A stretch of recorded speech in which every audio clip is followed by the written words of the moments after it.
Raiders fan versus a Patriots fan here. A Raiders Karen got in a Patriots fan's face for cheering on his team. The man was contacted by another fan. Let's remind you of that initial altercation.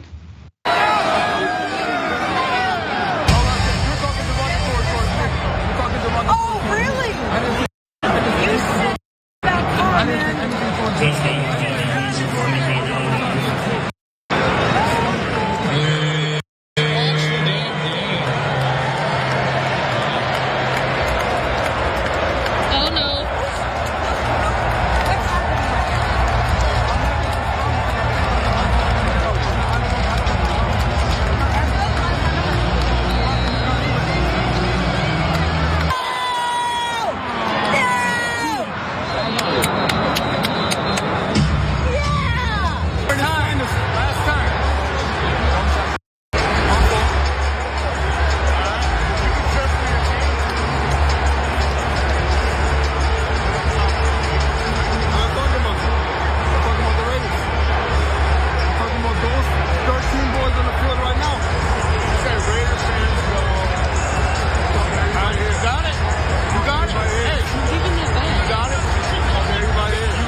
So we're going to show you what the Patriots owner did in just a moment, but just real quick, Mayor, on this one, what is it about people who they drop their kids off to school? They're part of the bake sale. They're at the water cooler. You probably have kind words with them on a Monday morning, but as soon as they sit in some nosebleed seats, overpriced NFL seats, they behave like fools.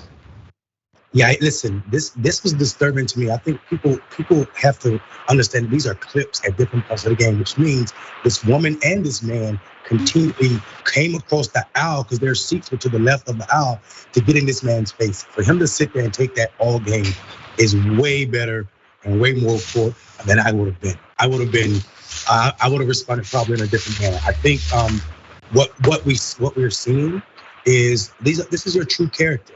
You are all in his face, bumping into him, and then the man is sloppy drunk over there talking about or adding fuel to the fire. Don't touch me. You're on the wrong side of the aisle where your nosebleed seats are, talking about don't touch me. You are putting yourself in his personal space, saying don't touch me. This is again the epitome of white supremacy. I own all this space, even the space that you physically occupy. So don't touch me in mine. It was disgusting for sure, hard to watch. Yeah, and like you said, no one in your party of two would say, maybe I'll take turns and say, hey, come on, calm down. Let's simmer down. No. Bob Kraft, the owner, colorful owner of the Patriots. So he said, you know what? I'm gonna do something nice here. So let's watch that. How are you, man? How are you? Good to see you. I'll tell you, what you did was so classy. And you represent what our whole franchise is about, building bridges. Yeah, but that's got your got my name on it. Name and yeah. Okay, thank you. Okay, maybe you stay with it. So I got another. You know what? How about you guys? It's kind of cold. How about if you come to our suite and watch the game there? Yeah, I'll do that. Okay. Yeah, why not? The food is good. You know, the owner's sweet. It's not the overpriced. They pretend it's the filet and stuff. He's got the real stuff there. He probably had lobster there too. So let's tell you more about it. Bob Kraft there invited the young man to the Patriots Bengals game this weekend. Look at them together. They partied. They had a great time.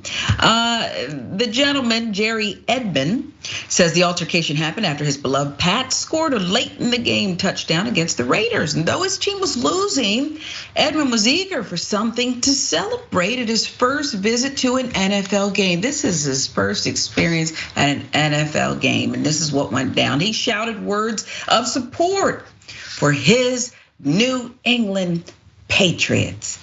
It all started when the woman comes up to me and she tells me it is disrespectful that I am cheering for the Patriots in the Raiders Stadium, her house. That part, Mayor, you said she owns everything, this woman. At the game, Bob Kraft, the owner, invited him to the suite.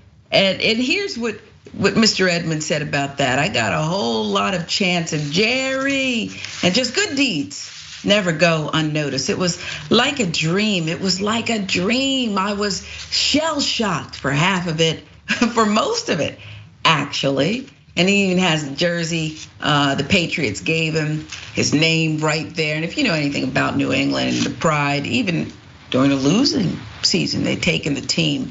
This was everything to Mr. Edmond. Why do you think, Mayor, that Mr. Edmond didn't strike back? I think I know, as a black woman who's been around enough black men in stressful situations, why, but I want to hear your take, Mayor. Yeah, I mean, it's probably a combination of being black in America and understanding that the whole force of this country's law establishment would have been against him if he touched that white woman or even that white man. And then also the idea that he's at his first game, and like you said, the Patriot fans are loving and faithful fans. So. Well, I'll take away the loving. The faithful part is, regardless of their season record, they are super faithful. So I think him not wanting to spoil or wind up in a jail cell probably had a lot to do with that. I think it's funny that we're talking about these white people that showed up this way with Raider jerseys on, and then this black man with a Patriot jersey. The irony of that, if you consider that white people raided Africa to bring black people over here, and the way we're forced to defend this country regardless, and he had on a Patriot jersey, it was all too much for me. So I mean, I have so much more to say about this, including Rob. Kraft. I'm not pleased with Kraft at all. Yeah. And people may forget that it was 2020 when he was donating large amounts of money to Donald Trump's campaign, and he got called out by the Spurs coach in a different sport, basketball. Mm-hmm. Akovich told him he's a hypocrite for giving so much money to Donald Trump while you sit and try to put out statements about George Floyd's murder. So for him to say that this young man with all this poise and control represents everything this franchise stands for, I wanted to laugh hard, because his franchise is responsible for Deflategate, where they flatten balls so Tom Brady could throw touchdowns when it was ice cold outside and his players still could catch them, and they won a Super Bowl off of that. His players they're responsible. His franchise is responsible for recording other teams' plays using technology that is illegal in the NFL. So I laugh. There's no trust in Robert Kraft and also his franchise. So it is actually that man's behavior that is the opposite of what his franchise stands for. Well, don't forget about the NFL commissioner, who had to be pretty much, it looked like a hostage video in his basement when he had uttered the words Black Lives Matter. He was forced to, I don't know who was behind the scenes, or how he was coerced, but it looked like a hostage video. And it is interesting, Bob Kraft, he did something nice here, and Mr. Edmonds was happy. But when he said, I almost fell out when he said, this is everything, he used the word class, Mayor. And this is the same guy, I thought he might throw in a massage too or something, but he didn't do that. He didn't go that far. He just said, come to the suite and enjoy yourself. No, nothing else nefarious there. He probably cut the massage. That part about the massage got cut out the clip. Yeah, it probably did. They made it. Yeah. I don't want to disparage Mr. Edmond, but I know what Bob Kraft enjoys, how he enjoys partying, because I read it in the paper.